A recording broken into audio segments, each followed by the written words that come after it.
예, 안녕하세요. 기독론 세 번째 시간입니다. 첫 번째 시간에 주님의 탄생에 대한 예언을 살펴봤습니다. 그리고 성육신의 뜻, 그리고 짧게 주님의 이름의 풀네임에 대해서 살펴봤고, 두 번째 시간에는 침례, 공생애 시작하시기 전에 먼저 요단강에서 침례부터 받으시고, 그리고 광야에 들어가셔서 40일 동안 금식하신 다음에 마귀에게 시험 받는 내용을 공부했고, 마지막으로 주의 만찬을 공부했습니다.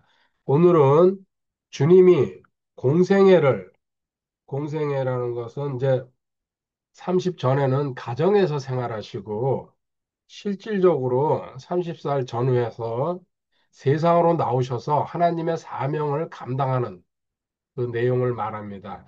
이 공생애의 특징을 세 글자로 이야기할 수 있습니다. 이제 저는 뭐라 그래가지고요. 또 영어로는 teaching,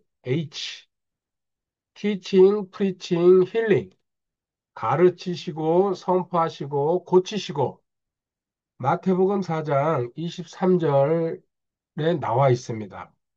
예수님께서 온 갈릴리에 두루다니사 그들의 회당들에서 가르치시고 왕국의 복음을 선포하시며 백성 가운데서 온갖 종류의 질환과 온갖 종류의 질병을 고치시니 여기에 가르치시고 선포하시고 고치시니 이 세 단어가 나와 있습니다. 그 앞 단어를 이렇게 끊어서 가성고라고 저는 약자로 쓰고 있습니다. 24절 그분의 명성이 온 시리아에 두루 퍼지니라 그들이 모든 병든 사람 곧 갖가지 질병과 고통에 사로잡혀 앓는 자 마귀 들린 자 미친 증세가 있는 자 마비병 환자들을 그분께 데려오니 그분께서 그들을 고치심에 갈릴리와 데가볼리와 예루살렘과 유대와 요르단 건너편에서 온 사람들의 큰 무리들이 그분을 따르더라. 아멘. 이렇게 주님은 공생애를 핵심적으로 가성고라는 표현으로 정리할 수가 있습니다. 그러면은 먼저 1. 가르치심부터 보도록 하겠습니다. 5장 2절에 산상순이라고 5, 6, 7장에 나옵니다. 가르치시면서 출발하십니다. 주님은 사복음서를 읽어보면은 성전에서나 회당에서나 야외에서 바닷가에서 장소를 가리지 않고 가르치십니다. 물론 또 설교하시는 경우도 있습니다. 그러면 주님의 가르치심의 세 가지 특징을 보도록 하겠습니다. 첫 번째, 비유를 많이 사용하십니다.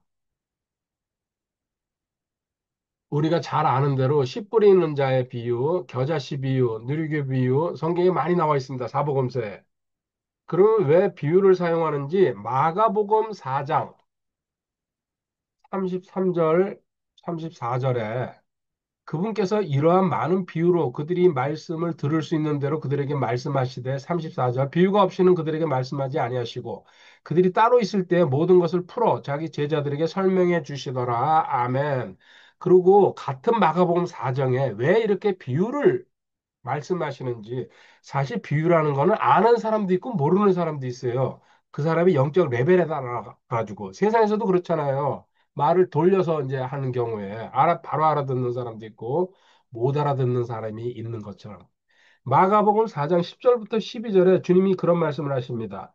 그분께서 홀로 계실 때 그분 주위에 있던 자들이 열두 제자와 함께 그 비유에 대해 그분께 여쭈매 그분께서 그들에게 이르시되 하나님의 왕국의 신비를 아는 것이 너희에게는 허락되었으나 밖에 있는 자들에게는 이 모든 것이 비유로 행하여졌나니 이것은 그들이 보기는 봐도 알지 못하고 듣기는 들어도 깨닫지 못하게 하사 언제라도 그들이 회심하여 자기 죄들을 용서받지 못하게 하려 함이니라 하시고 아멘. 자, 비유를 사용하시는데요. 깨닫는 자, 열린 자들이죠. 마음이. 그리고 하나님 진리를 받아들이려는 자에게는요. 그게 들려온다는 얘기입니다. 계시로. 물론 또 예수님이 많은 설명을 또 이렇게 붙이는 경우가 여러 번 있습니다. 근데 다친 자들이 실질적으로 더 많습니다. 그 사람들은 뭐예요? 안 들려요. 여기 지금 말들하면요. 하나님이 숨겨놨다는 얘기예요. 그 12절 정확하게 읽어보면요. 무서운 이야기입니다. 자기 죄들을 용서받지 못하게 하려고. 쉬운 말로 거의 저주 아닙니까? 두 번째로 주님의 공생의 기간에서 가르치시는 특징이 사랑과 섬김입니다. 이 사랑에 대해서는 마태복음 22장 36절부터 40절까지 하나님과 이웃을 사랑하라고 이야기합니다. 그리고 한 발짝 더 나가면은 여기서 이웃사랑이라는 것은 물론 주변 이웃도 됩니다. 근데 신약에서 이웃이라 그러면은요. 저는 요한복음 13장 34절 35절에 지체라고 점점 더 이렇게 발전하고 좁혀져 가죠. 세상 모든 사람을 사랑하는 게 맞습니다. 근데 그게 힘들어요. 자기 지체도 사랑하지 못하면서 구원받은 성도들, 이웃 사랑하러 나가는 사람 보면 그렇죠. 또 하나 이 섬김에 대해서는 마가복음 10장 44절 45절에 종이 되라고 이야기합니다. 으뜸이 되고 싶으면 종이 되라고. 주님도 섬김을 받는 것이 아니고 섬기러 왔다고 얘기합니다. 여기 이제 대표적인 게 요한복음 13장에 세족식이죠.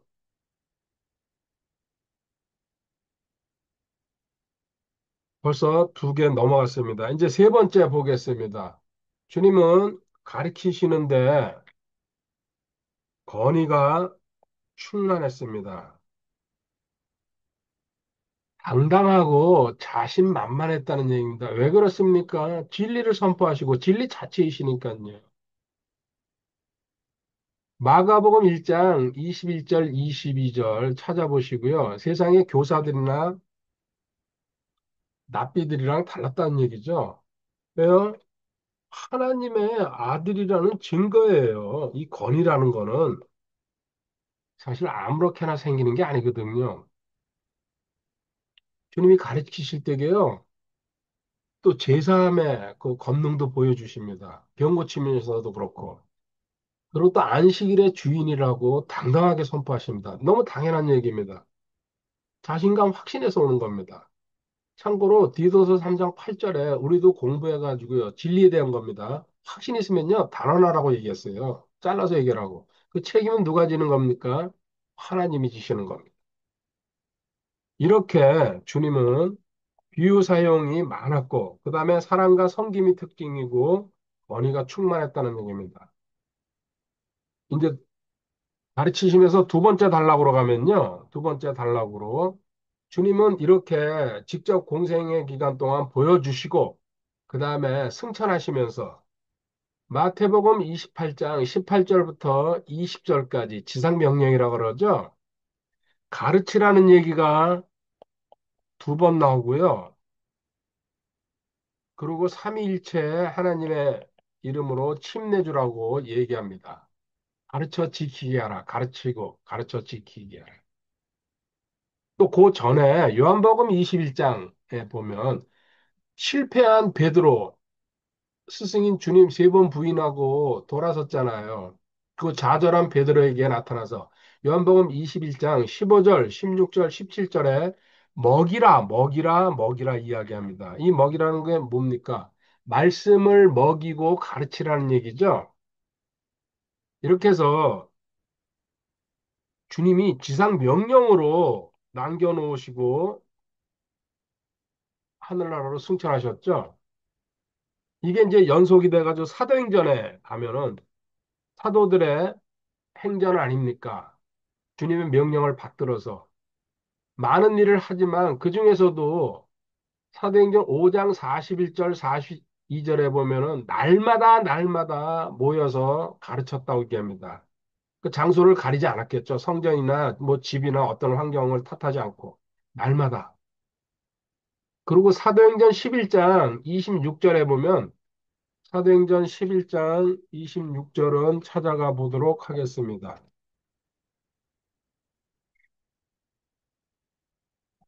그를 만나면 여기 바울을 만나는 거죠. 바나바가 다소에 가서 바울을 픽업해 오는 이야기입니다. 안디오로 그를 데려오니라 그들이 만 1년 동안 그 교회와 함께 모이며 많은 사람들을 가르쳤는데 제자들이 안디옥에서 처음으로 그리스도인이라 불리니라. 아멘. 자, 안디옥 이방인 교회에서는 처음이죠. 안디옥 교회.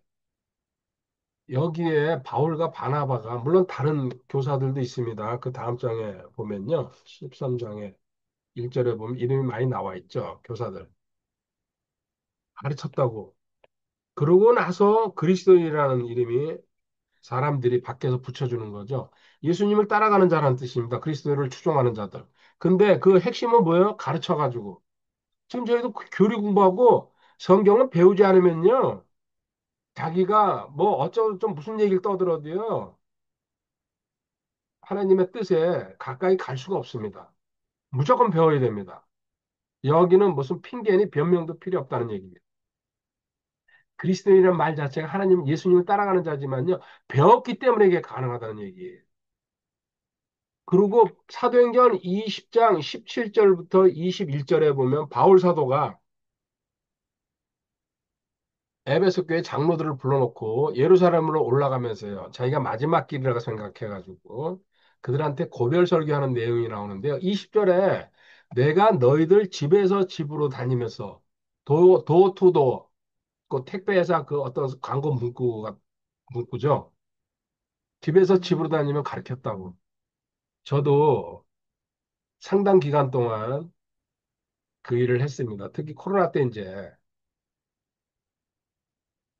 계속 했었죠.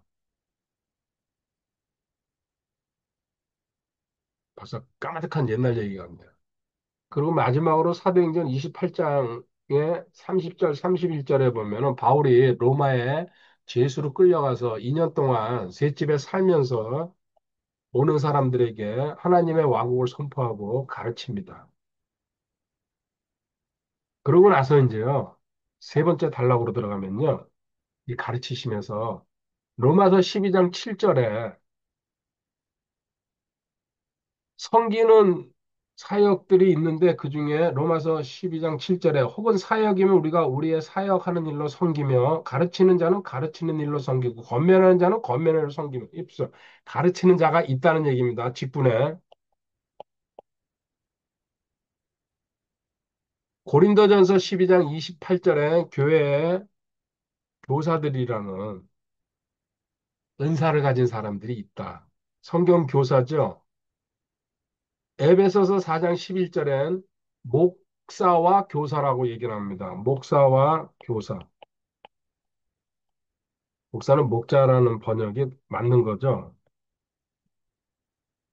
이렇게 가르치는 직분을 갖고 은사를 가진 자가 공동체 안에는 반드시 있습니다. 그리고 그들은 이 은사를 활용해 가지고 사용해야죠. 디모데전서 3장 2절에 감독은 가르치는 재능이 있어야 된다고 분명히 명시했습니다. 베드로전서 5장 2절에도 역시 내 양들을 먹이라고 베드로한테 의미심장하죠. 아까 요한복음 21장에 예수님께서 먹이라 먹이라 먹이라 세 번 하셨는데 베드로는 그 말씀을 받아서 먹이고라고 장로는 양들을 그대로 이었습니다. 가르친다는 뜻입니다. 디모데후서 2장 2절 가보겠습니다. 디모데후서 2장 2절에 바울이 디모데에게 이런 이야기를 합니다. 사실은 명령이죠. 내용이. 또 내가 많은 증인들 가운데서 내게 들은 것들, 바로 그것들을 신실한 사람들에게 맡기라. 그들이 또한 다른 사람들을 가르칠 수 있으리라. 아멘. 공동체 생활하면서 신실한 사람을 발견하면은 그 사람한테 가르치는 걸 갖다가 넘겨주라고 훈련시켜가지고 그 얘기입니다. 신실이 핵심이죠. 이렇게 신실한 사람을 찾아내가지고 하나님의 말씀은 계속 이어져 가게 돼 있습니다. 참고로 히브리서 13장 7절 참고로 하나 적어 두시기 바랍니다. 두 번째로 넘어가겠습니다. 자, 이제 두 번째는요. 선포죠, 선포. 선포하심. 가르치시고, 선포하시고. 복음도 선포하시고, 많은 걸 주님은 선포하셨죠. 그 중에 저는 두 가지만 이야기하도록 하겠습니다. 첫 번째, A, 하늘의 왕국. 일반 어떤 성경에는 천국이라고 표현해 놨습니다. 영어로 Kingdom of Heaven, KOH입니다. Kingdom of Heaven. 이거는 마태복음 3장 2절에 침례인 요한도 이야기합니다. 예수님보다 6개월 더 빨리 세상에 태어나신 분이죠. 이르되 너희는 회개하라 하늘의 왕국이 가까이 왔느니라. 침례인 요한이 이렇게 얘기합니다. 그리고 침례인 요한한테 침례 받으시고 마태복음 4장 17절에 주님이 공생에 출발하시면서요. 그때부터 예수님께서 선포하기 시작하여 이르시되 회개하라 하늘의 왕국이 가까이 왔느니라. 자, 여기 지금 회개, 하늘의 왕국. 핵심은 이겁니다. 회개, 회개. 이 하늘의 왕국은 이스라엘 사람들이 구약에서 기다리던 메시아가 다스리는 실질적으로 천년왕국이라고도 얘기해도 틀리지 않습니다. 예수님이 가져오신 거예요. 선지자들이 그렇게 선포하고 또 이스라엘 백성 기다렸으니까요. 조건은 회개예요. 딱 하나예요. 이거는 세상에 펼쳐질 물리적 왕국입니다. 물리적. 눈에 보인다는 얘기입니다. 실질적으로. 이거는 이스라엘한테만 해당되는 겁니다. 마태복음 10장 5절부터 7절까지 예수님이 제자들을 파견하면서 사마리아 땅에도 못 들어가게 합니다. 이스라엘 사람들에게만 이 하늘의 왕국을, 천국을 전파하라고 얘기합니다. 이스라엘한테 해당되는 거. 하나님이 약속하셨고요. 구약에서 약속한 거기 때문에. 그런데 이스라엘 사람들이 모르죠? 그거를 몰라서 요한복음 1장 11절에 이스라엘이 거부합니다. 예수님이 십자가로 올라가시게 되잖아요.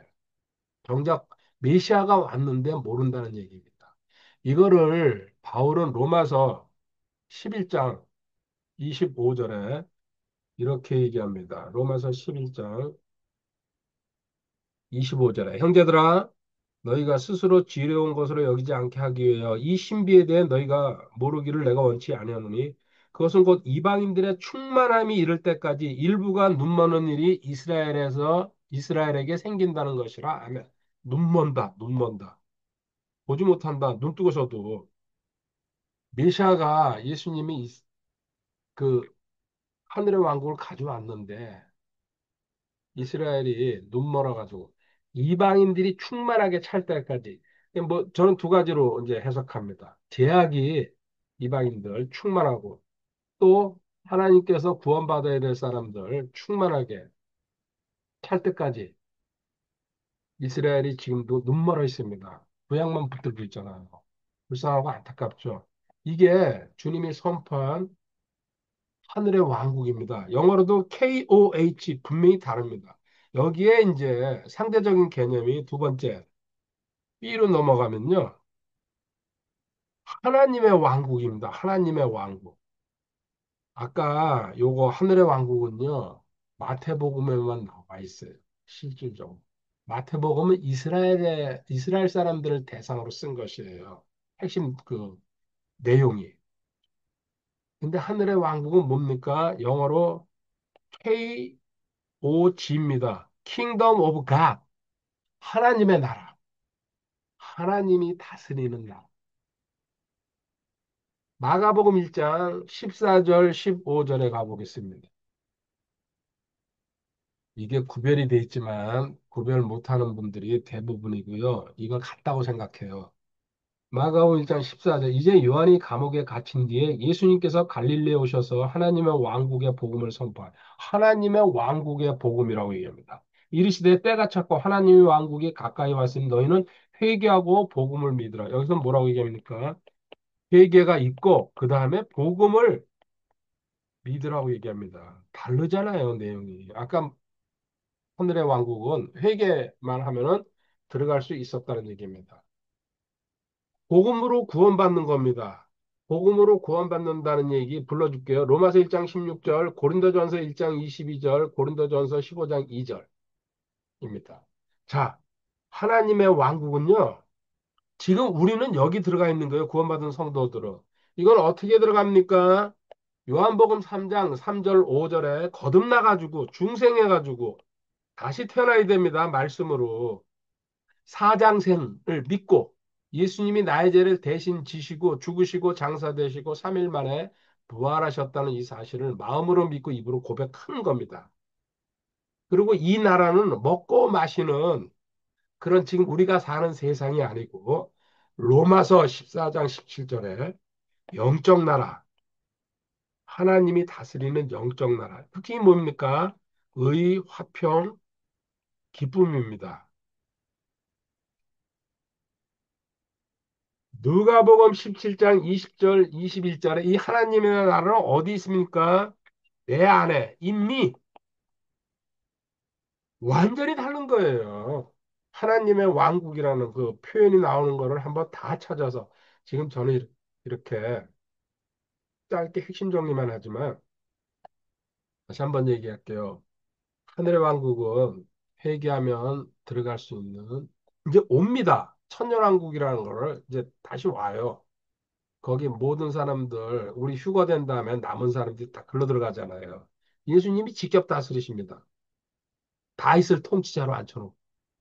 자, 그게 예수님이 가져오신 거예요. 공생의 기간 동안에. 만약에 이 가정이지만 이때 이스라엘이 이걸 오케이 했으면요. 천년왕국으로 들어가 버리는 거죠. 지금 우리 없는 거죠. 사실은 실질적으로 얘기하면. 근데 이거 다행이라고 얘기해야 되나요? 감사한 거라고. 이스라엘이 거부하는 바람에 많은 이방인들이 그중에 저도 한 명입니다. 그래서 이스라엘을 위해서 기도하라는 얘기죠. 예루살렘의 화평을 위해서. 전 감사하고 있어요. 이스라엘한테. 하나님은 의도적으로. 그래서 어느 날 하루아침에 전 민족이 구원받습니다. 대환란 때 이스라엘은. 그런 이제 그 영적인 그리고 성경의 진리의 흐름이 있습니다. 전체적으로 이제 그 성경을 다 공부해 보면은 자 이렇게 가져온 겁니다. 회개하면서 들어가는 겁니다. 이스라엘이 거부했습니다. 그러니까 이제 예수님이 방향을 틉니다. 그래서 마가, 누가, 요한복음에는 이 하나님의 왕국이 나옵니다. 하늘의 왕국이 하나님의 나라. 여기는 회개하고 복음을 믿는 겁니다. 복음은 사장생이라고 얘기했어요. 내용이. 자, 이럴 때 거듭나가지고 너는 이제 하나님이 다스리는 영적 나라로 지금 이 땅에서 육신적으로는 우리나라 대한민국에서 그 살고 있지만은요 실질적으로 저는 하나님의 백성입니다. 하나님이 다스리는 게 우선이고 먼저입니다. 그게 최우선이죠. 그리고 이거는 의, 화평, 기쁨으로 증거가 드러나고 그래서 살면서 의, 화평, 기쁨 이걸 모른다 그럴 게 뭡니까? 아직 하나님 나라의 백성이 아닐 가능성이 있다는 얘기죠. 또 하나, 이거는 내 안에 있는 겁니다. 내 안에 누가요? 성령님이 영원히 계시면서 성령님과 동행하는 삶이죠.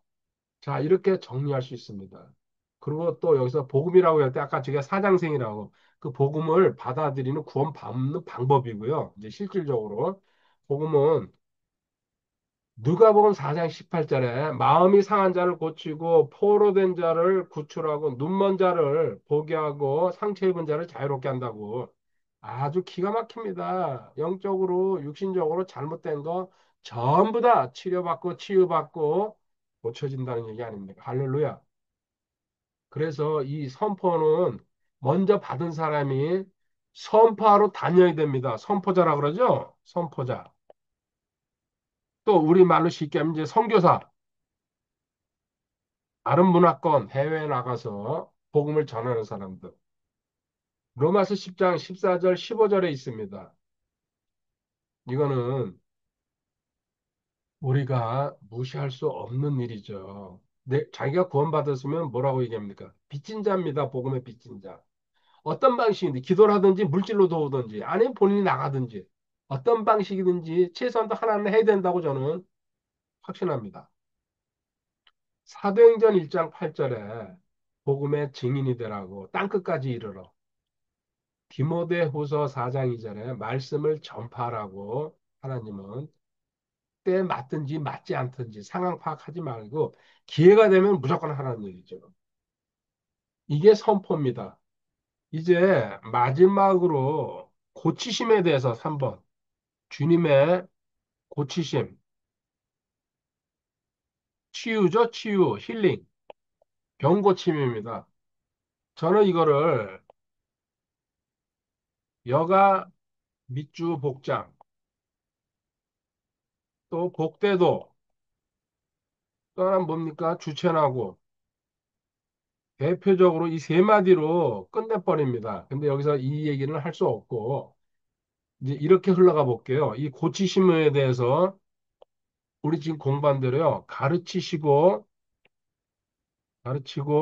선포하고, 이걸 응용해가지고, 그 다음에 이제 고치심으로 가는 과정을 한번. 자, A, 가르치고.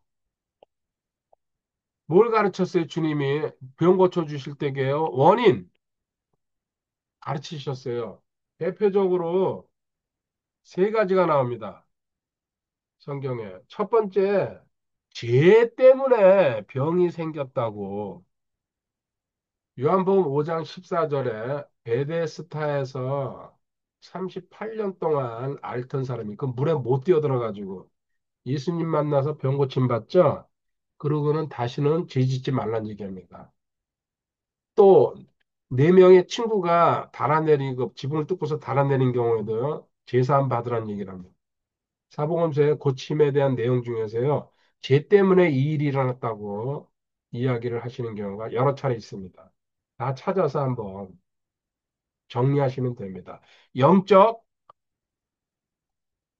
무지로 이 고침받기 전까지는 죄가 자기랑 연결됐다는 생각, 병이랑 연결된 생각은 못하는 사람이 지금 이 시대에도 무척 많습니다. 그러니까는 죄 때문에 그런데 약을 먹고 수술하고 뭐 별걸 다 하죠. 물론 주님께서도 여기서 분명히 얘기합니다. 의사가 필요하고 약이 필요하고 병원이 필요하다는 얘기를 하셨습니다. 아플 때게. 마태복음 9장 12절 참고구절로 적어두시고. 그렇지만 약으로 못 고치는 병이 있습니다. 세상에도 지금 불치의 병이 무척 많습니다. 고치는 것도 많지만요. 그런 이유가 있다는 얘기입니다. 두 번째, 마귀가 마귀한테 지배, 물론 죄로 인해서 마귀가 사실은 들어옵니다. 그 틈을 그렇게. 누가복음 11장 14절에 말 못하는 악한 영이죠. 그리고 귀도 못하게 하고 또 눈도 멀게 하고 악한 영이 온갖 그 재주를 다 부립니다. 그걸 모르면은 엉뚱한 데다가 손을 쓰고 힘을 다 뺀다는 얘기죠. 그리고 세 번째, 하나님의 영광을 위해서. 이거는 뭡니까? 요한복음 9장 3절에 날 때부터 소경인 사람을 실로암에 가서 고쳐주는 경우죠. 갔다 오라 하면서. 이 사람은 묻습니다. 뭐 부모님 죄 때문에 그렇습니까? 자기 죄 때문에 그렇습니까? 아닙니다. 예수님. 하나님의 일을 나타내려고. 하나님이 영광 받으시려고. 저는 대표적인 거 세 가지만 얘기했습니다. 이렇게 해가지고 주님이 병의 원인을 갖다가 직접적으로 지적해 주는 경우가 꽤 많은 사례가 나와 있습니다. 두 번째, 이제 선포하심으로 적용해 볼게요. 병 고치시는데. 누가복음 9장 1절, 2절 보겠습니다. 누가복음 9장.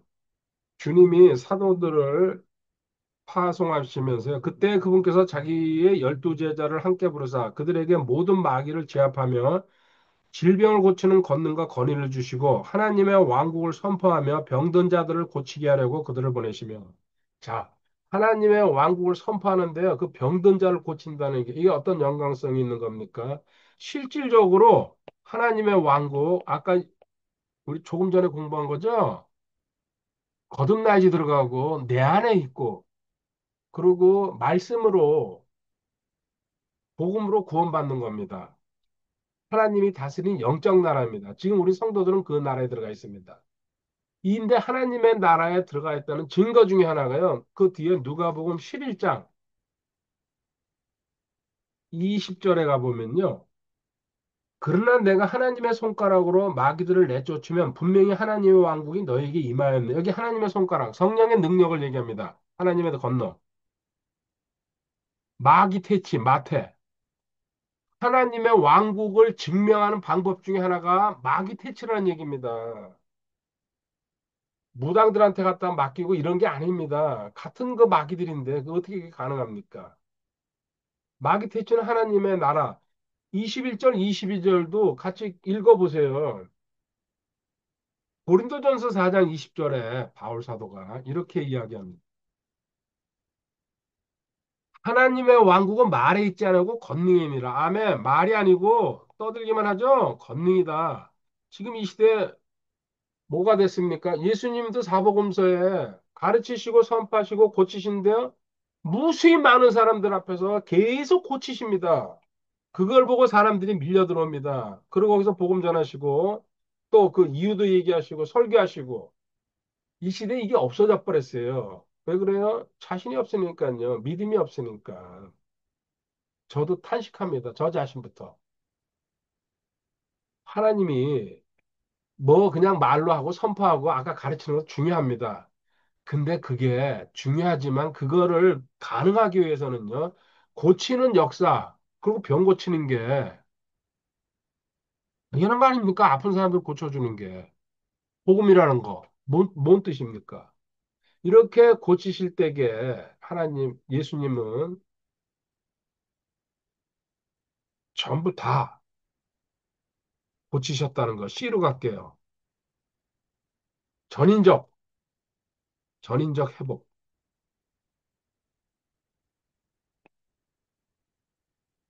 가르치시고 선포하시고 하나님의 왕국의 증거라는 얘기죠. 하나님의 백성이 됐다는 성도로서. 그 다음에 고치시는 건요. 그냥 일부 이게 아닙니다. 전인적으로 모든 것을 회복시킨다는 얘기입니다. 누가복음 4장 40절에 육체적으로 질병 걸린 사람들 다 고쳐줍니다. 누가복음 13장 11절에 마귀 들려서 18년 동안 앓던 사람을 고쳐줍니다. 또 누가복음 7장 12절에는 나인성 가부의 아들이 죽었는데 죽은 자 살리십니다. 세 건이죠? 예수님이 하신 게. 자, 이 얘기는요. 예수님은 오는 대로 전부 다 고쳐주셨어요. 그런데 성경 내용을 자세히 보면요. 어떤 경우에는 고침받고서도 빽하는 경우도 있습니다. 다시 잘못 예수님이 잘못한 게 아니고 그 당사자가 잘못했다는 얘기죠. 고침을 계속 유지하려면은 뭔가 있어야 된다는 얘기입니다. 여긴 치유 강의 시간이 아니라 이 내용을 이렇게 짧게 할 수밖에 없습니다. 그런데 어쨌든 예수님은 우리의 모든 것을 여기 전인적 회복시키기 위해서 이렇게 해주셨다는 얘기. 이제 이 고치심에 대해서 마무리로 들어가겠습니다.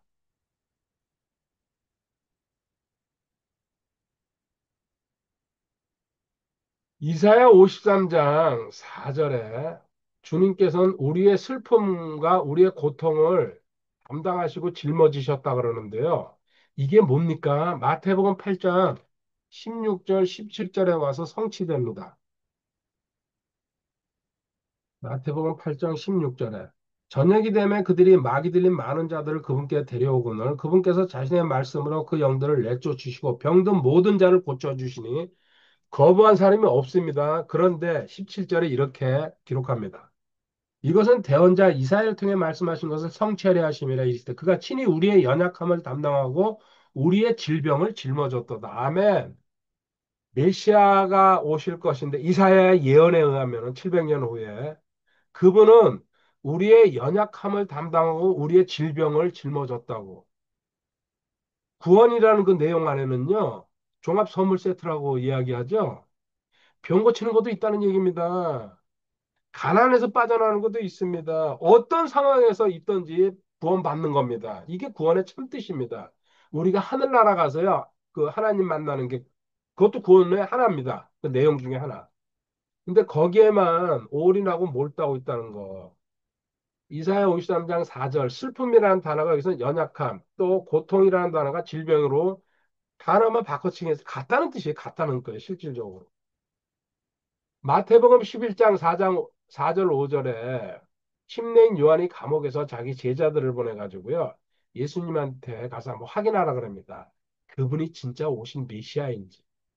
예수님이 가서 이렇게 얘기하라고요. 5절에 병 고치는 얘기를 쫙 하십니다. 내가 구약에 예언된 메시아인데 메시아가 오면 뭐예요? 병 고쳐준다는 게 구약에 예언 많이 돼 있습니다.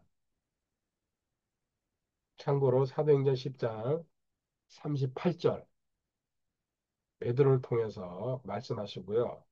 이제 마무리 고치심에 대해서 마가복음 16장 17절 18절에 주님이 승천하시면서 다시 한번 이렇게 얘기합니다. 믿는 자들에게 이런 표적들이 따르니 곧 내 이름으로 그들이 마귀들을 내쫓으며 새언 어들로 말하며 뱀들을 집어올리며 어떤 치명적인 것을 마실지라도 해를 받지 아니하며 병든 사람에게 안수하면 그들이 나으리라 하시더라. 아멘. 믿는 자라 그랬어요. 마방 뱀 독병으로 다섯 글자로 줄일 수 있죠? 뱀, 독, 병. 마귀 퇴치, 방언을, 세언을 말하면 뱀들을 집어올리고 독을 마실지라도 해를 받지 않고 병든 자에게 안수. 이 병든 자에게 안수는 야고보서 5장 14절부터 16절까지 자기가 고치지 못하겠으면은 장로들에게 가서 안수 받아라 얘기 나옵니다. 요한복음 14장 12절에 진실로 진실로 내가 너에게 이르노니 나를 믿는 자는 또한 내가 하는 그 일들을 할 것이요 또 이것들보다 큰 일들도 하리니 이는 내가 아버지께로 가기 때문이라. 아멘. 큰 일이라 그랬습니다. 여기서는 믿는 자였는데요. 큰일 뭐? 큰일 뭐예요? 성령님이 오시면 내가 아버지께로 간다. 성령님과 임무 교대하면은 더 큰일. 큰일 뭡니까?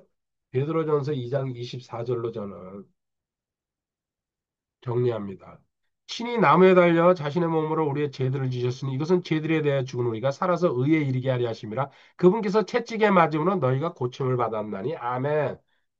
주체 나고 주님께서 채찍에 맞음으로 나는 고침을 받았다. 아멘. 각자가 자기 스스로 병 고칠 수 있고 주체나고 주님께서 채찍에 맞음으로 베드로전서 2장 24절 그 전반부는 구원받은 상황을 얘기하는 겁니다. 구원받은 성도라면은 주체나고가 적용이 된다. 믿음으로. 그리고 믿는 자 중에서는요. 병든 자에게 안수하면은 더 믿음이 크면은 다른 사람, 믿음 없는 사람들 고쳐주라는 얘기 아닙니까? 이렇게 오늘 가르치고 선포하시고 고치시는 거에 대해서 다음 시간은 이 다음 얘기를 이어가도록 하겠습니다. 하나 죄송한 거는 시간이 40분으로 제한되다 보니까 말씀을 불러주고 가는 수밖에 없습니다. 날씨가 비가 쏟아졌다 더워졌다가 또 비가 쏟아지고 오락가락입니다. 오직 주님만 해결하시기를 오셔서 해결해 주시길 바라고 지난 주일날은 고길이 계곡에 가서 구경하고 밥 먹고 왔어. 하나님 은혜로.